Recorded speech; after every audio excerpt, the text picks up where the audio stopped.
जी, सबसे पहले मैं तमाम मीडिया कर्मियों का बहुत बहुत धन्यवाद करना चाहता हूं, जो कि आज हमारी प्रेस वार्ता है ऑल डेली जम्मू कश्मीर संघर्ष समिति की। मेरे साथ मेरे भाई, मेरे बहन, मेरे साथी हैं, मेरे कंधे मेरे साथ बैठे हुए हैं, जो आशा वर्कर्स हैं, मिड डे मील कुक हैं, सफाई कर्मचारी हैं, लैंड ओनर्स हैं, मालिकम चौकीदार हैं।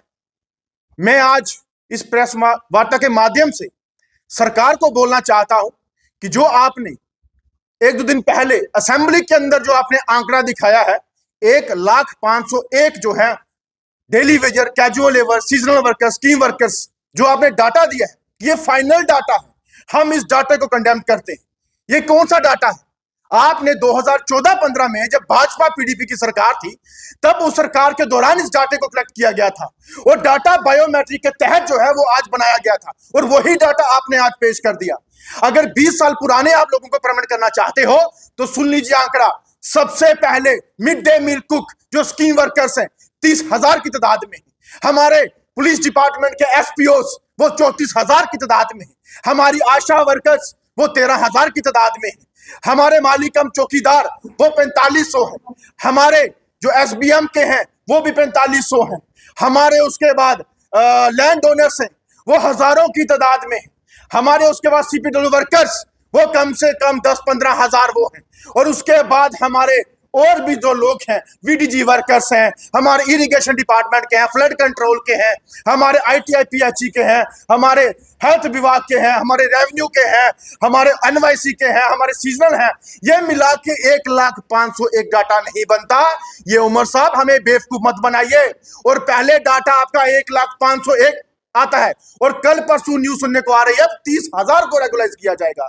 क्या आप जो फेस मैनर्स जो बता रहे हो कि हम उनको परमानेंट करेंगे, आप इतना बड़ा डाटा जो है उसको आप परमानेंट करके क्या आपने फाइनेंशियल जो है वो चीजें सेटअप की है आपने? और आप लोग बेवकूफ बनाने में काफी माहिर हैं कि 26 में करेंगे, फिर 27 में करेंगे, फिर 28 तक जाएंगे और 29 में इलेक्शन हो जाएगी। ये बिल्कुल संघर्ष समिति जो है इसको बर्दाश्त नहीं करेगी।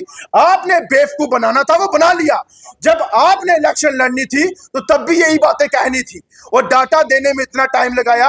और मुझे बताइए, जो 20 साल से हमारे जो बिना बायोमेट्रिक के लोग लगे हैं वो कहां जाएंगे? उनका डाटा कहां है आपके पास? हमारे आशा वर्कर्स का उसमें लिस्ट में नाम नहीं, मालिकम चौकीदार का नाम नहीं, मिड डे मील कुक का नाम नहीं, एसपीओस का नाम नहीं, वीडीजी वर्कर्स का नाम नहीं, एसबीएम का नाम नहीं, तो डाटा कहां गया आपका? ये बेवकूफ ना बनाइए। संघर्ष समिति ने फैसला किया है कि अगर डाटा देना है तो पूरा मुकम्मल बायोमेट्रिक करके दीजिए। पीएचई के अंदर कुछ ऐसे लोग हैं जो आज भी बिना बायोमेट्रिक के काम कर रहे हैं, और जो बिना बायोमेट्रिक के काम कर रहे हैं उनका डाटा कौन देगा? वो कौन लोग हैं? वो कैसे हैं? क्या उनको अनदेखा किया जाएगा? ये सरकार जो आई वॉश कर रही है, इस पे हम करे शब्दों में निंदा करते हैं कि आप बेवकूफ बनाना बंद कीजिए। और 31 मार्च तक हमारी संघर्ष समिति का सरकार को अल्टीमेटम है। ये बड़ा फैसला आपने किया, लेकिन ये बड़ा फैसला धोखे वाला है।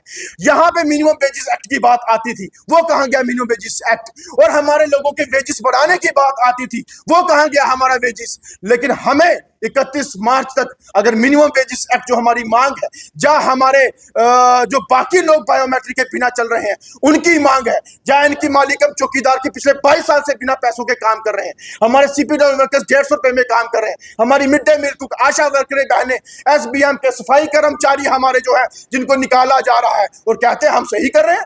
31 मार्च तक हमारा लास्ट अल्टीमेटम है। उसके बाद 2 तारीख को जम्मू कश्मीर के अंदर टोटल पैंटाउन स्ट्राइक होगी, क्योंकि डाटा सही लाइए, लोगों को सही राह पे दिखाइए। बेवकूफ बनाना सरकार का काम था, वो आज भी है और आगे हम नहीं रहने देंगे। हम बेवकूफ नहीं बनेंगे। और सरकार को खुले शब्दों में हम एक ऐलान करते हैं कि अगर आपने इस पे सही पिक्चर या सही क्लियरेंस हमारी जनता, हमारी पब्लिक के लिए, हमारे उस गरीब भाइयों बहनों के लिए नहीं किया, तो संघर्ष समिति आने वाले दिनों में आपके सरकार के आमने सामने